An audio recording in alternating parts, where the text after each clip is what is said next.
Vamos aplaudir Jesus mais uma vez. Bata palmas bem forte. Bem forte. Louvado seja Deus. Glórias ao Pai, ao Filho e ao Espírito Santo. Antes de sentar, eu sei que você ficou um tempão aí de pé, né? Você está doido para sentar, mas eu insisto. Eu gostaria que você, em nome de Jesus, se você puder e quiser, eu insisto que você queira, abençoe alguém até, mais do que uma pessoa, diga para ele assim, para ela, diga assim, ó, o Senhor pode fazer, Ele vai fazer na sua vida, Ele vai fazer em você, Ele vai fazer por você, o Senhor pode fazer, em nome de Jesus, amém? O Senhor pode fazer, o Senhor pode fazer. Você já fez isso? Já disse aí para pelo menos 3, 4, 5 pessoas, senta aí, glória a Deus. Deus é bom? Boa noite, Central. Ó, eu já chego falando, nem dei boa noite para você, né? Boa noite, Central. Aleluia. Que a graça, a paz e a misericórdia do nosso Deus e Pai, do nosso único, suficiente Senhor e Salvador Jesus, seja sobre todo o povo de Deus nesse lugar, nessa noite. Amém? Queridos, você vai pegar o santo livro aí comigo agora. Eu estou com uma palavra, eu entendi, eu estava assim, buscando de Deus se seria uma mensagem, né? Ou se seria mais do que uma mensagem, mas ficou claro que o Senhor quer que a gente fale sobre esse tema. Nós vamos falar do poder do sangue de Jesus. Há poder no sangue de Jesus. Diga comigo, há poder no sangue de Jesus. Diga, o sangue de Jesus tem poder. Você é daqueles, né, aqueles crentes, os crentes da moda antiga, eles eram assim, falava alguma coisa meio atravessada, alguma coisa esquisita, o que a gente falava na hora? Mas parece que o povo está ficando meio Nutella. Está ficando, desculpa essas expressões, né, atuais aí, mas sabe, tipo, qualquer coisa, não tem problema não, tolera, aceita, não, mas você pega a turma mais assim, raiz da leva antiga, querido, já clamava o sangue de Jesus na hora, sabe por quê? Porque o sangue de Jesus tem poder, o sangue de Jesus tem poder. Nós vamos, através das escrituras, nós vamos entender isso. Eu quero que você tenha compreensão dessa verdade poderosa. Essa verdade, ela está estampada nas páginas da escritura, para você ter uma ideia, desde o começo, desde o Gênesis, desde o primeiro livro, desde os primeiros capítulos, até o último capítulo, até os últimos versículos da Bíblia Sagrada. Lá em Apocalipse você encontra em Gênesis, e por todas as escrituras, passando Êxodo, Números, Deuteronômio, Levítico, Deuteronômio, todos os livros da velha aliança, na nova aliança, tá bom? Fala do poder do sangue, e o sangue de Jesus tem poder. Não é? E eu vou falar com você, pegue o santo livro aí, abra comigo agora, no livro do Gênesis, capítulo 3, verso de número 21, eu vou ler com vocês apenas esse versículo, e depois eu vou contextualizar ele, tá bom? Eu vou explicar todo o contexto para você. Eu vou ler na nova versão internacional, só que depois eu vou ler numa outra também, que é a NVT, que é a nova versão transformadora, sabe? Que é uma Bíblia assim, que eu tenho estudado a partir dela, eu tenho lido nela muitos textos, e eles têm falado muito comigo, né? Eu expliquei um pouquinho sobre esse negócio de versões da tradução agora de manhã, como é interessante isso aí, tem diversas versões, né? Antigamente a gente usava uma versão que era a mais querida do povo evangélico, que se chamava ARA, né? ARA como que é quando você só usa as primeiras letras? Oi? É uma abreviação, mas não é essa palavra que eu queria dizer, não. Acróstico, né? Acróstico, ARA. O que quer dizer ARA? Né? Que é uma tradução chamada Revista e Atualizada. Né? Uma versão que chamava Revista Atualizada. Essa era a mais querida. Só que depois disso, as palavras foram mudando. Hoje existe até um empobrecimento por parte de muita gente na questão do vernáculo, na questão do português. Né? E aí foram surgindo versões para facilitar um pouco a vida. E a gente chegou numa versão que a gente tem usado aqui como igreja, que a gente entende como uma versão assim, bem meio termo. Né? Ela não empobrece demais, ela não é assim tão aquele português que chama coloquial, né? Eu estou tentando achar palavras para traduzir aqui, mas sabe aquele português muito chulo demais? Né? Mas também não é aquela coisa rebuscada, aquelas palavras difíceis. Então, a NVI, nova versão internacional, uma ótima versão, né? E agora estou aí namorando essa nova versão transformadora, até eu contei, foi interessante quando lançou essa versão. Vocês acreditam que eles me mandaram para minha casa lá, mandaram, né, chegou lá uma coisa, depois eu recebi um telefonema da editora, diz assim, pastor, né, pastor Claudinei, nós gostaríamos que você avaliasse essa versão. Eu falei, nossa, tão importante, não estava sabendo? avaliar uma versão da tradução, fizeram isso aí, mandaram para mim uma NVT, né? Agora, isso já faz alguns anos, uns 3 anos, se não me engano, mais ou menos, né? Então, muito interessante, e é uma versão assim, que tem chamado minha atenção, mas eu vou ler agora na NVI, Gênesis capítulo 3, versículo 21, diz assim, o texto na versão da tradução da minha Bíblia: o Senhor Deus fez roupas de pele, e com elas vestiu Adão e sua mulher. O Senhor Deus fez roupas de pele e com elas vestiu Adão e a sua mulher. Agora na NVT, olha que interessante, algo que fica implícito na NVI, obviamente, se Deus vestiu eles com roupas de pele, está implícito o quê? Para que ele colocasse aquela pele sobre Adão e sobre Eva, né? O que está implícito? Para ter a pele, o que precisou fazer? Precisou que um animal ele fosse morto, para tirar a pele desse animal. Isso na NVT vai tá de forma bem explícita, na outra está implícito, e aqui na NVT está explícito, diz assim: e o Senhor fez roupas de peles de animais para Adão e a sua mulher. Aqui nasce então o primeiro sacrifício que a gente encontra nas Escrituras, porque para que essa pele, essa roupa de pele, ela fosse colocada sobre Adão, sobre Eva, sobre o primeiro casal, foi necessário, então, que um animal, ele fosse sacrificado, o sangue desse animal precisou ser derramado, e aí, com a pele daquele animal, né, como diz aqui na NVT, Deus cobriu Adão e Eva. Mas pastor, o que isso tem a ver com o sangue de Jesus? É sobre isso que eu quero falar, mas antes, eu preciso que você declare comigo a palavra de Deus, diga assim: eu sou tudo aquilo que a palavra de Deus diz que eu sou. Diga: eu tenho tudo aquilo que a palavra de Deus diz que eu tenho. Diga: e eu posso tudo aquilo que a palavra de Deus diz que eu posso. Diga: lâmpada para os meus pés é a tua palavra, Senhor. Diga: a tua palavra eu guardei no meu coração para não pecar contra ti. A tua palavra, ela é viva e eficaz. Ela é uma espada cortante, capaz de dividir alma e espírito. A tua palavra é viva, ela é poderosa, e sobre a tua palavra eu vou lançar a rede nessa noite, em o nome de Jesus. Amém? Queridos, esse texto que nós lemos aqui, ele está dentro de um contexto. Qual é o contexto? Deus cria o primeiro casal no estado de inocência, um estado de perfeição. Deus os coloca num lugar de delícias chamado Jardim do Éden, um paraíso, né? E ali Deus fala para esse casal assim: olha, vocês vão cuidar desse jardim, vocês vão cultivá-lo. Até falei de manhã, não tenho tempo, não posso, porque senão eu saio um pouco daqui. Mas, amados, existe um princípio, um ensinamento, uma doutrina, uma teologia tão profunda sobre jardim. Vai estudar sobre isso na Bíblia, que você vai ver que coisa profunda, como as coisas elas se desenrolam, elas acontecem no jardim. Porque o jardim, ele demonstra essa interação do homem e de Deus. Do homem e de Deus. Existe a parte de Deus, porque é Deus que dá o crescimento. É só Deus que pode fazer nascer, crescer. Mas o homem precisa plantar. O homem precisa cultivar, precisa cuidar, precisa podar. Sabe, o jardim é uma coisa muito forte na Bíblia, tanto que quando Jesus, não sei se vocês lembram, a Bíblia fala que quando Jesus ressuscita, e o lugar onde estava o sepulcro que ele foi colocado, diz que era um jardim, tipo, talvez um cemitério-parque, mais ou menos, né? Não é estilo cemitério municipal, só estou aqui, o cemitério-parque, né? E era um jardim, um lugar assim, que era um jardim, tanto que as mulheres que foram até o sepulcro encontrar, né, elas achando que Jesus estava morto, Jesus havia ressuscitado, e quando elas interagem com Jesus, elas veem Jesus, elas acham que Jesus era um jardineiro.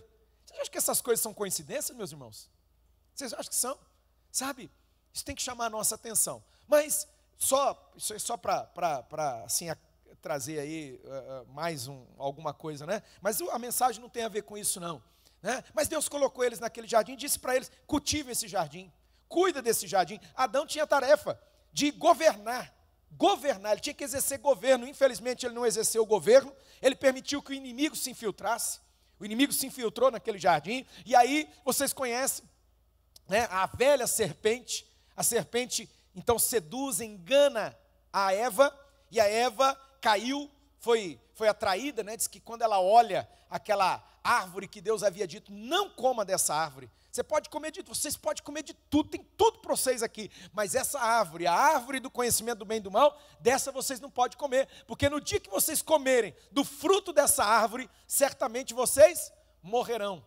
Mas o texto mostra para a gente que Eva foi atraída porque ela tinha uma ótima aparência, né? Parecia algo muito gostoso, e Eva foi atraída, foi enganada ali, o inimigo trabalhou, né, na mente de Eva, no coração de Eva, e Eva comeu do fruto da árvore, e ela deu ao seu marido. Falei de manhã, vou repetir aqui, mulheres, escutem mulheres, vocês sabem o lugar que vocês ocupam, o nível de influência que uma mulher tem na vida de um homem, né?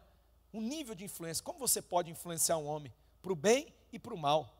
Peça a Deus, peça a graça de Deus, peça a sabedoria de Deus, seja uma influência de vida, seja uma influência de bênção, seja usada por Deus, busque a Deus e seja essa influência. Infelizmente, Eva, ela ali influenciou para o mal, e a consequência veio. Interessante que quando eles comeram, um dos sintomas, né? Lógico que foi a morte espiritual, porque Deus disse, o dia que vocês comerem, vocês certamente morrerão. O pecado, ele gera um abismo, uma separação entre o homem e Deus. A Bíblia diz que o salário do pecado é a morte. Morte espiritual, não é morte física. Tanto que Adão e Eva viveram muitos e muitos anos após o pecado, após a queda, eles viveram, mas eles se separaram de Deus. As Escrituras dizem, né, que todos pecaram e estão afastados de Deus, afastados da glória de Deus. E como consequência, eles olharam para eles mesmos e eles perceberam algo que era fato, já existia, não mudou. A Bíblia diz que ambos estavam nus e não se envergonhavam. Mas a partir daquele momento, eles olharam, eles viram que eles estavam nus e eles sentiram uma baita vergonha. Eu estou aqui contextualizando todo o texto, porque se eu fosse ler, né, ia ser uma leitura muito extensa. Diz que eles fizeram algo, eles fugiram da presença de Deus. Eles procuraram se esconder, sabe? Isso tem acontecido repetidamente desde o primeiro casal. Isso tem se repetido. Homens, mulheres estão se afastando, fugindo da presença de Deus. Estão vivendo muitas vezes longe da vontade, do plano de Deus para as suas vidas, porque olham para si mesmos, ao invés de olhar para o Senhor, o seu Criador, buscar nele a sua direção, buscar nele o seu socorro, buscar nele a sua ajuda. Não, esse homem, infelizmente, esse primeiro casal, eles se acharam donos das suas próprias vidas, eles se acharam protagonistas. Não, vamos fazer do nosso jeito. Deixa eu te dar um recado aqui nessa noite, meu irmão, minha irmã, até mesmo você que é nosso convidado, que bom que você está aqui, não é? Deixa eu te dizer uma coisa, a pior coisa que você, que nós podemos fazer, é querer viver uma vida à parte de Deus, fazer do meu jeito, fazer do seu jeito. Quantas vezes nós decidimos por fazer do nosso jeito, não buscamos a Deus, não buscamos o conselho de Deus, não pedimos a direção de Deus. Meu irmão, minha irmã, a Bíblia fala lá em Provérbios, diz que há caminhos que para o homem parecem caminhos maravilhosos, caminhos de vitória, caminhos de paz, caminhos de bênção, mas no final são caminhos de morte. Caminhos de morte. Quando o Senhor vem na viração do dia, é interessante isso. Deus vinha todos os dias ter com o homem. E quando o homem peca, quando o homem deliberadamente, ele peca contra o Senhor, Deus, ele continua fazendo o que ele fazia todos os dias. Deus vem ao encontro do homem mais uma vez. Deus não rejeitou o homem. Deus não jogou o homem fora, de jeito nenhum. Pelo contrário, lembra das palavras de Jesus dizendo, aquele que vem a mim, de maneira nenhuma eu vou lançá-lo fora. Deus não te joga fora, querido. Deus não rejeita você, de jeito nenhum. A Bíblia diz que Deus veio de novo. Eu te pergunto, você acha que Deus sabia que o homem havia pecado? Que o homem havia, infelizmente, né, ele não tinha pisado na jaca, não, ele se lambuzou na jaca, né? Ele se afundou Deus sabia, Mas mesmo assim Deus vem para se encontrar com o homem na viração do dia. Só que quando Deus vem, esse homem estava o quê? Escondido, esse homem estava distante. Esse homem estava querendo se esconder de Deus. Ainda bem que a Bíblia diz que não há onde você, nós possamos nos esconder da face do Senhor. Ainda que você faça a sua cama no mais profundo abismo, Deus vai te encontrar lá. Deus vai. Se fizer no mais alto monte, Deus vai te encontrar lá. Não tem. O salmista diz: para onde fugirei da tua presença, ó Senhor? Para onde? Deus vem, e aquele casal ali escondido, quem sabe atrás de uma árvore, não é? Quem sabe atrás de uma pedra, escondidos. E o Senhor pergunta: onde vocês estão? Sabe, é interessante, Deus é Deus onisciente, amém, povo de Deus? É uma das características, né, de Deus, que elas assim realmente dão um nó na nossa mente, porque Deus, Ele sabe tudo, o tempo todo, ao mesmo tempo. Uau! Ele sabe tudo, o tempo todo e ao mesmo tempo. Por exemplo, agora, Deus, a Bíblia fala que a palavra nem chegou na minha boca, Ele já sabe muito bem. Ele conhece o meu deitar, o meu levantar, Ele me esquadrinha, não é? Ele conhece. Só que não é só eu, Ele conhece você. Ele sabe de todos nós. Deus sabia onde o homem estava. Então por que Deus diz: o que aconteceu? Onde vocês estão? Cadê vocês? Onde você está, Adão? E aí Adão fala para Deus: eu vi que eu estava nu e eu me escondi. Sabe, isso tem muito mais a ver com o estado, a condição, do que com o lugar geográfico. Quando Deus pergunta onde você está, isso tem mais a ver com a condição que aquele casal estava. Era mais ou menos assim: como que vocês estão? Porque a resposta dele denota isso, não denota? Nós vimos que nós estávamos nus, e nós sentimos vergonha, nos escondemos. E aí, Deus fala assim: mas quem disse para vocês que vocês estavam nus? O pecado faz isso. O pecado faz isso. E aí então, o Senhor faz algo por Adão e faz algo por Eva, algo que aponta para um sacrifício perfeito que Ele faria para resgatar a mim e a você. Aponta para esse sacrifício perfeito. Esse homem que caiu da presença de Deus, esse homem que pecou contra Deus, agora Deus vem para cobrir esse homem. O problema é a nudez. Você está se vendo nu, vocês estão se vendo nus e estão envergonhados, então eu vou cobrir vocês. Deus os cobre. Mas é interessante que o homem já havia pensado nisso. O homem tentou fazer isso do seu jeito. E eu quero denunciar isso aqui nessa noite. A Bíblia fala, um pouco antes ali, diz que eles haviam costurado, olha isso, que trabalho que eles não tiveram, hein? Costuraram para si, não é? Uma roupa a partir de folhas de figueira. Irmão, deve dar muito trabalho fazer uma tanguinha, não é uma roupa completa, né? Uma tanguinha aqui para cobrir, né? Eles queriam cobrir a parte da nudez ali, então fizeram uma tanguinha, vamos dizer assim, de folhas de figueira. Deve ter dado muito trabalho, rasgava, né? É interessante. Outra coisa, eu falei do jardim, agora vou falar outra coisa, né? Vocês lembram, né, melhor dizendo, quando Jesus, Ele está prestes a ir para o Calvário, entregar a vida dele, morrer por nós, derramar o sangue dele naquela cruz, por mim e por você, para nos resgatar, para nos comprar de volta para Deus. Uma das coisas que acontece, Jesus está indo para Jerusalém, Ele sabia já o que ia acontecer, mas Ele está indo para Jerusalém, diz que Ele passa diante de uma figueira. Uma figueira. Olha de novo a figueira aí. Aquela figueira lá do Gênesis, que o homem pegou a folha dela e tentou cobrir a sua nudez. Agora, Jesus encontra com uma figueira, e a Bíblia fala que Jesus estava com fome. E Jesus vai até a figueira, procurando algum fruto, mas diz que Jesus não encontrou nenhum fruto naquela figueira. Nenhum fruto. O que tinha lá? Apenas aparência. Apenas aparência. Quem tem ouvidos para ouvir, escute, ouça o que o Espírito de Deus está dizendo aqui. Jesus olha para aquela figueira e amaldiçoa ela. Jesus amaldiçoa ela, ao ponto de no outro dia Jesus passa por lá de novo com os discípulos. Olha isso, Ele passa por lá com os discípulos, e eles olham para a figueira, e ela estava seca. Eles falam: uau, o que aconteceu? Como assim? E aí Jesus dá uma lição ali para eles, traz um princípio para eles, um princípio de fé. Mas por quê? Sabe, querido, folha de figueira, né, esse recurso humano, ele fala de uma tentativa minha e sua, nossa, de fazer as coisas do nosso jeito, de dar um jeito. Quem aqui já tentou dar um jeito? Já tentou? Eu vou resolver isso aqui, eu vou dar um jeito.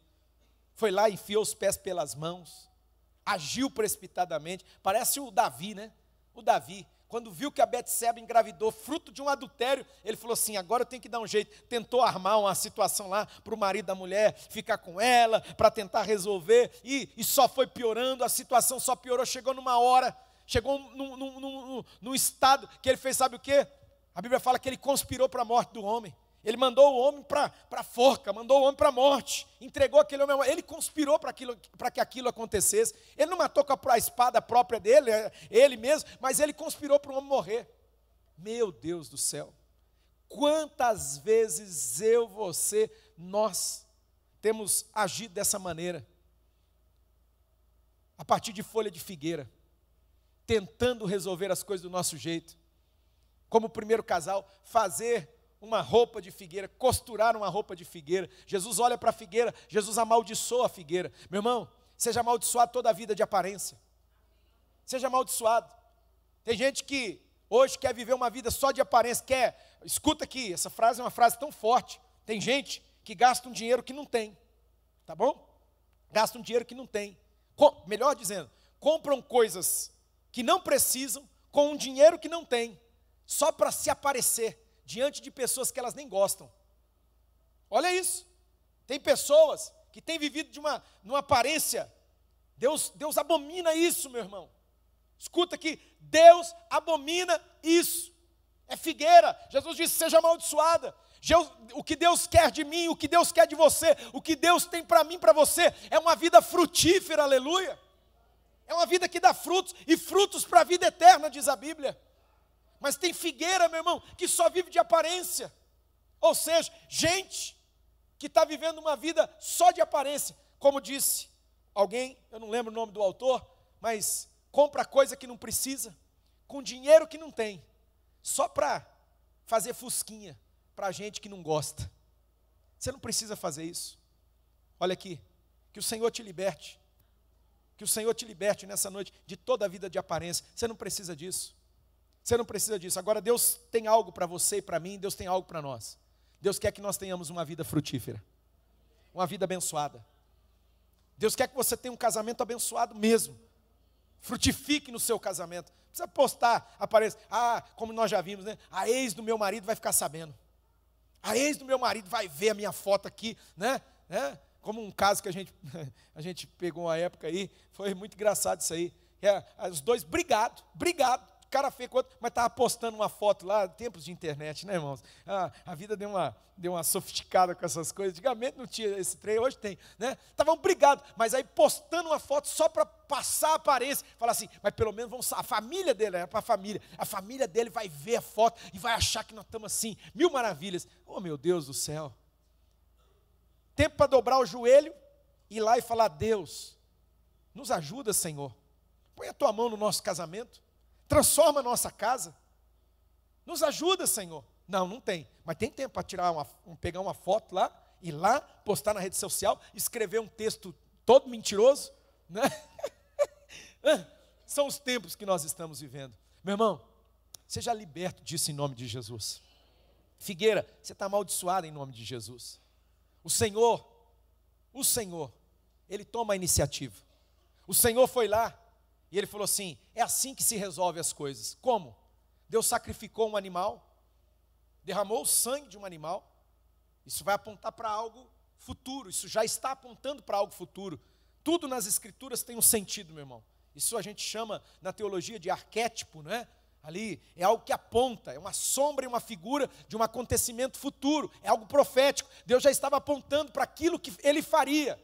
Ele daria o Cordeiro de Deus, que João Batista fala lá, esse é o Cordeiro de Deus, que tira o pecado do mundo. Mas Cordeiro, ele estava querendo dizer, é um Cordeiro que precisa ser sacrificado.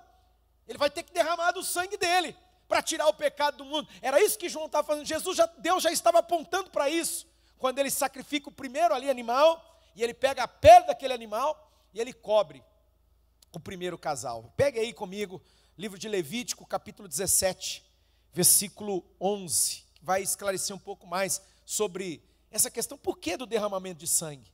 Então por que precisa ser desse jeito? Não tem outro jeito, pastor? Não, não tem outro jeito. Foi assim que Deus estabeleceu, é assim que tem que ser. É assim que tem que ser. Diz o texto sagrado, Levítico capítulo 17, verso 11, diz assim, olha: porque a vida da carne está no sangue, e esse sangue, Deus falando aqui, eu tenho dado a vós, para cumprir, diz, o ritual de expiação, diga comigo, ritual de expiação, sobre o altar, pelas vossas vidas, pois é o sangue que faz expiação pela vida. É através do sangue. A vida está no sangue. Eu não tenho tempo, o meu horário já está praticamente vencendo, mas sabe, se você der um Google, coloca ali, coloca no Google, só para você ver, mas é tanta informação. A vida, a ciência atual, hoje, desenvolvida, isso aqui tem mais de 3.000 anos, que foi dito, que foi escrito, que foi registrado. Né? Dizendo aqui que a vida está no sangue, o sangue, porque a vida da carne está no sangue. Depois de mais de 3.000 anos, todo avanço tecnológico, científico, aí você vai lá, sabe o que você descobre? A vida está no sangue.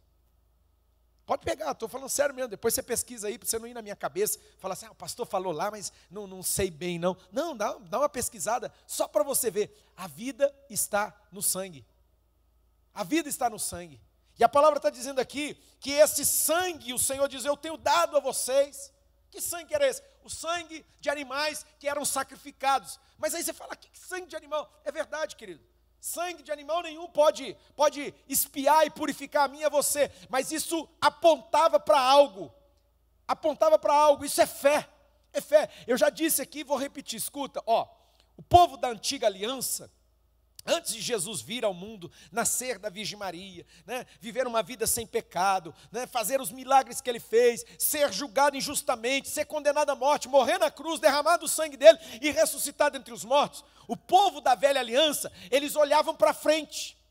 A fé deles estava em algo que aconteceria, não havia acontecido. Imagina, eles criam. E tudo isso aqui, já vou explicar aqui, né? O ritual de expiação, tudo isso apontava para o sacrifício perfeito de Jesus, o sacrifício que Jesus faria lá na cruz. E eles acreditavam, hein? Eles acreditavam. Tanto que, eles levavam lá o cordeirinho, era sacrificado o cordeiro, pegava aquele sangue, o sacerdote fazia todo um ritual de expiação, e é por isso que está dizendo aqui, que o sangue eu tenho dado a vocês para cumprirdes o ritual de expiação. Sabe, queridos? Rituais, não é? Esses protocolos que a gente encontra, por exemplo, quando a gente faz a ceia do Senhor, a ceia, de uma certa maneira, ela é um ritual, amém? Vocês entendem isso? É um ritual, tem o pão, e o pão ele é o quê? Jesus falou, né? Ele é um símbolo, obviamente, mas Jesus disse, o pão é o quê? É o meu corpo que é dado por vocês, mas é o corpo mesmo? Né? Aí existe até uma doutrina aí equivocada, né? Transubstanciação, que naquela hora, né, faz uma oração, a transforma literalmente no corpo de Jesus. É baboseira isso aí, tá bom? Isso aí é um equívoco assim, terrível, né? Mas o pão, ele simboliza. O pão simboliza o corpo de Jesus. E o cálice, Jesus fala, esse cálice que vocês estão bebendo, não é? O suco da videira. O suco da videira, ele fala assim, este cálice é o cálice da nova eterna aliança no meu sangue. Então, todas as vezes que vocês comerem ou beberem, façam isso em memória de mim.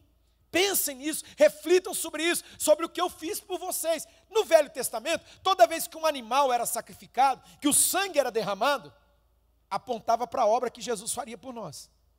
Porque sem derramamento de sangue, como diz aqui o texto, não existe expiação. Não existe. A expiação, ou seja, ser lavado, ser purificado. Expiado significa aqui, purificado, depende do sangue. Sem sangue não há purificação de pecados. É o sangue que cobre. É o sangue que cobre. Por isso que Deus pegou e colocou sobre o homem uma roupa de pele. de animal, porque o sangue tinha sido derramado. O sangue havia sido derramado, e aquilo simbolicamente, assim como eu falei da ceia do Senhor, que simbolicamente representa o corpo e o sangue de Jesus, simbolicamente aquilo representava a cobertura do pecado, e que o sangue havia expiado eles. O sangue havia sido derramado para expiação, como diz o texto sagrado, né? Depois, na próxima mensagem, eu vou entrar com vocês aqui num texto de Hebreus, não vou agora adiantar, e ele vai explicar pormenorizadamente esses detalhes, como é poderoso. Essa explicação vai estar lá em Hebreus. Você já pode até depois, se você quiser, dar uma estudada lá, a carta aos Hebreus, né? É muito rica, e principalmente no capítulo 9, nós vamos meditar semana que vem, no capítulo 9 de Hebreus, você vai ver que coisa extraordinária.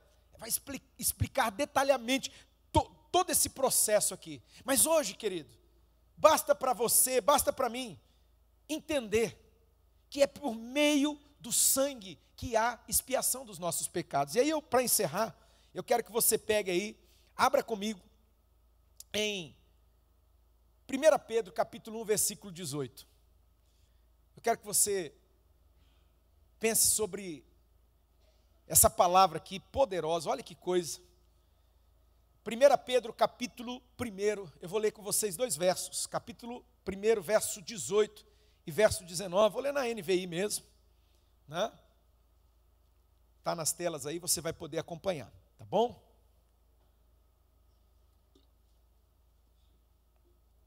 Presta atenção. Pois vocês sabem que não foi por meio de coisas perecíveis, diga comigo, perecíveis, coisas que se estragam, coisas que perecem, não foi por meio de coisas perecíveis. Olha o que ele vai falar que é perecível aqui, como prata ou ouro, que vocês foram redimidos da sua maneira vazia de viver, transmitida por seus antepassados. Não foi por isso que você foi redimido, que você foi expiado. A cobertura, aquilo que nos lavou, aquilo que nos lava, vai dizer aqui agora, mas pelo precioso sangue de Cristo, diga comigo, precioso sangue de Cristo, aleluia, como de um cordeiro. Está vendo o cordeirinho lá do Velho Testamento? Está vendo, sim ou não?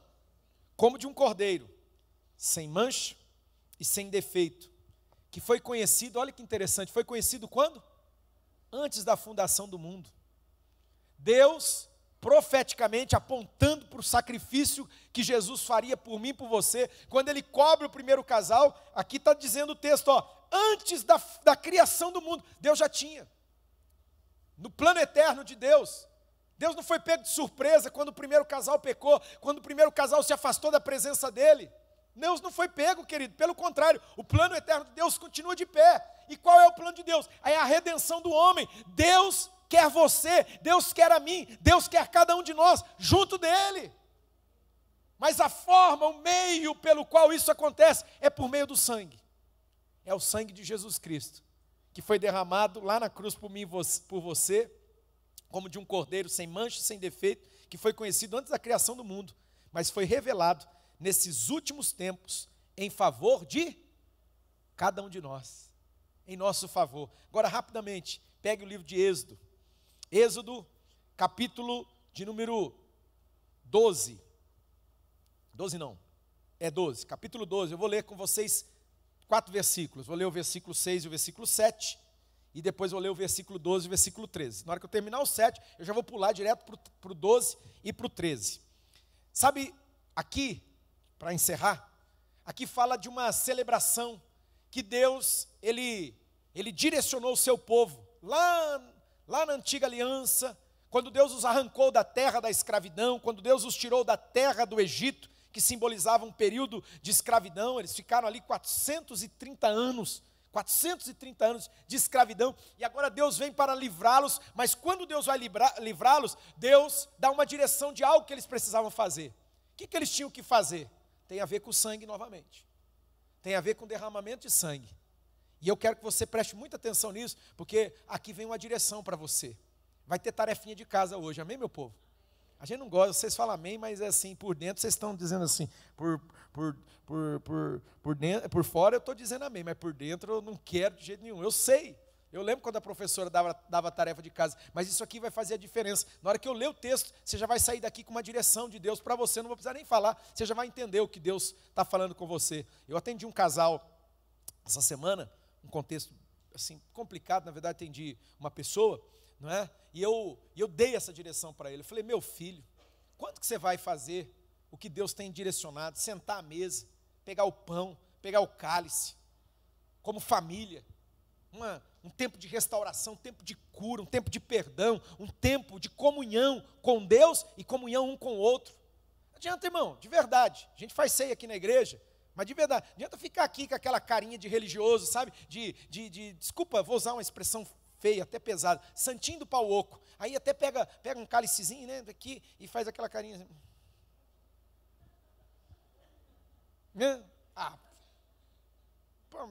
Para moar, meu irmão. Você não tem coragem de sentar numa mesa com a tua família. Você não tem coragem de fazer uma oração ali. Pegar, sabe, um pedaço de pão, pegar um cálice ali e falar assim, vamos estar na presença de Deus juntos? Você não tem coragem. É uma fé, igual a pastora falou aqui, é uma religião apenas. Você está vivendo religiosidade, você está ainda tentando se cobrir com uma cinta de folha de figueira, você está fazendo uma tanguinha de folha de figueira, meu filho, tentando cobrir o teu pecado desse jeito, não vai dar certo.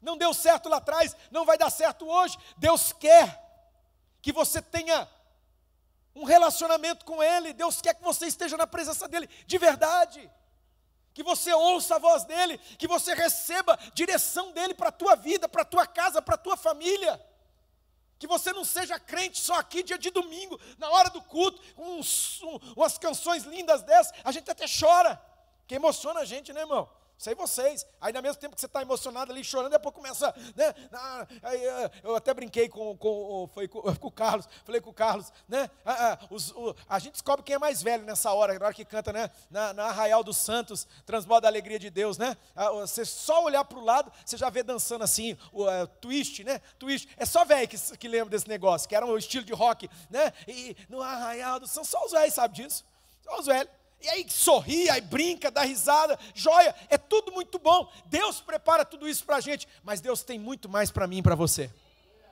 Deus quer fazer muito mais na minha vida e na sua vida. Deus quer fazer por mim, Deus quer fazer por você, mas Deus também quer fazer através de mim, Deus quer fazer através de você. O texto diz assim, Êxodo capítulo 12, verso 6 e 7, verso 12, verso 13, diz, guardem bem o animal escolhido, até a tarde do 14º dia do primeiro mês. Irmãos, é direção clara de Deus, 14º dia do primeiro mês. Deus muitas vezes dá direções assim, muito, muito claras, muito diretas. É do jeito de Deus. É segundo a direção de Deus.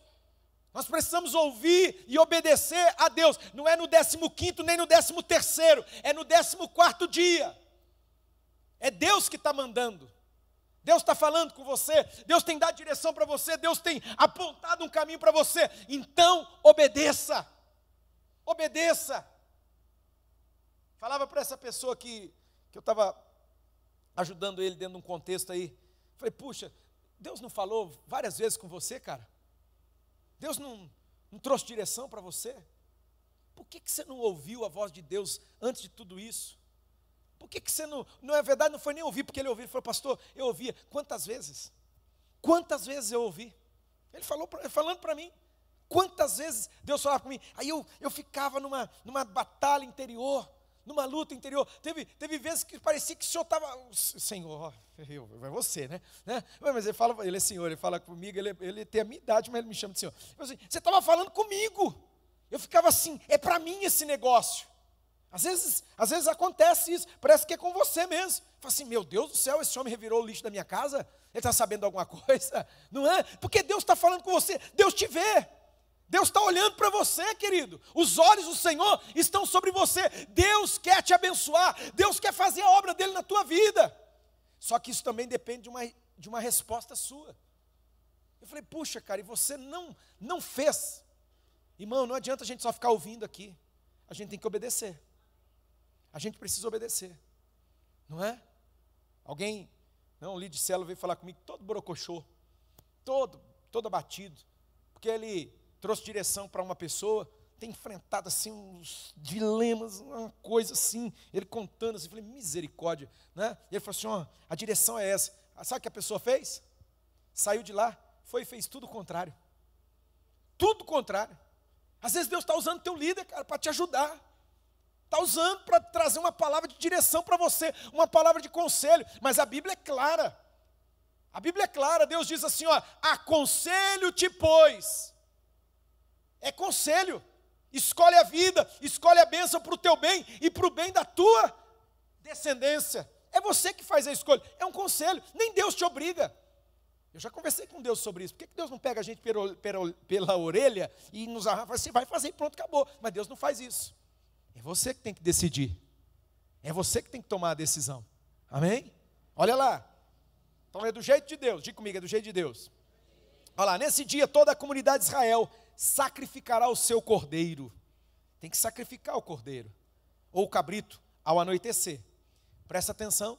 Em seguida, tomarão um pouco do sangue e o passarão nos batentes laterais e no alto das portas das casas onde comerem o animal. Eu vou repetir isso aqui porque tem direção de Deus aqui para você. Sabe o que você vai fazer? Deus disse para o povo. Quem sabe Deus está falando para você aqui. Deus falou assim, vocês vão pegar do sangue e vocês vão passar nos batentes laterais e no alto das portas das casas onde vocês comerem o animal.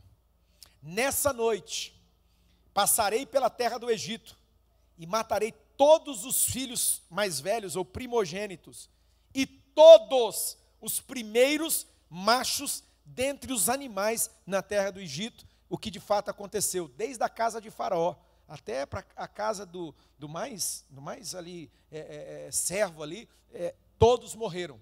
Toda casa que tinha um primogênito, toda casa, inclusive no campo, todos os animais, os primeiros animais, morreram também. Quando a morte, o anjo da morte passou na terra do Egito. Mas Deus deu para o seu povo, Deus disse assim, vocês vão fazer isso aqui. Vocês vão passar do sangue nos batentes laterais e no alto das portas das casas. Porque nessa noite eu passarei pela terra do Egito, matarei todos os filhos mais velhos, todos os primeiros machos dentre os animais na terra do Egito. Executarei juízo sobre todos os deuses do Egito, pois eu sou o Senhor. Presta atenção. Mas o sangue nos batentes das portas servirá de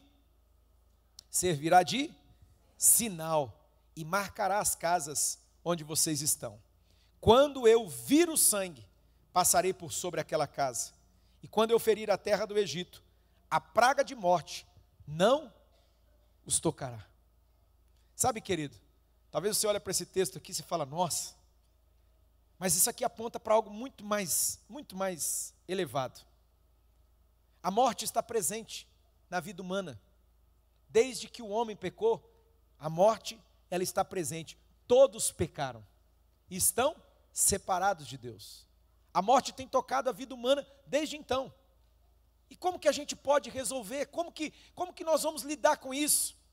Você tem duas maneiras, e eu encerro. Semana que vem eu continuo. Mas você tem duas maneiras. Do seu jeito. Você quer costurar uma tanguinha aí de figueira?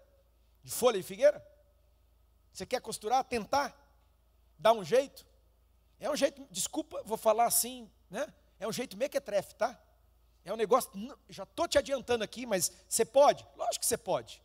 Você pode tentar, você pode fazer do teu jeito? Lógico que você pode, você é livre, querido. Ninguém aqui vai sair daqui escoltado, vigiado, para fazer. Não, de jeito nenhum.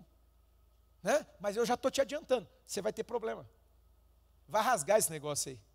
Esse negócio não vai te cobrir de jeito nenhum. Essa folha de figueira, essa roupa humana, recursos humanos, quanto recurso humano, né? A religião, ela é a prova viva de que o homem, ele tem tentado fazer uma roupa de folha de figueira desde então. tem criado meios, formas de chegar a Deus. Não, não é você chegar a Deus. Foi Deus que foi lá e disse assim: Adão, Eva, eu estou aqui para cobrir vocês da vergonha de vocês. Eu estou aqui pelo sangue, para redimi-los, para expiá-los. É pelo sangue. É pelo sangue vertido na cruz do Calvário. O homem tem tentado com dinheiro. É prata, é ouro, pedras preciosas, diamantes, rubis, safiras. Tudo isso não pode resolver. Tudo isso não pode resolver. Não vai resolver. Agora você tem um outro caminho, e é esse que eu quero incentivar você. É esse que eu quero te aconselhar. Existe o caminho do sangue de Jesus. Porque o sangue de Jesus tem poder. O sangue de Jesus pode te lavar de todo pecado. Pode te tornar, como diz a velha canção que a gente cantava, mais branco do que a neve. Como que alguém que se lava no sangue fica mais branco do que a neve?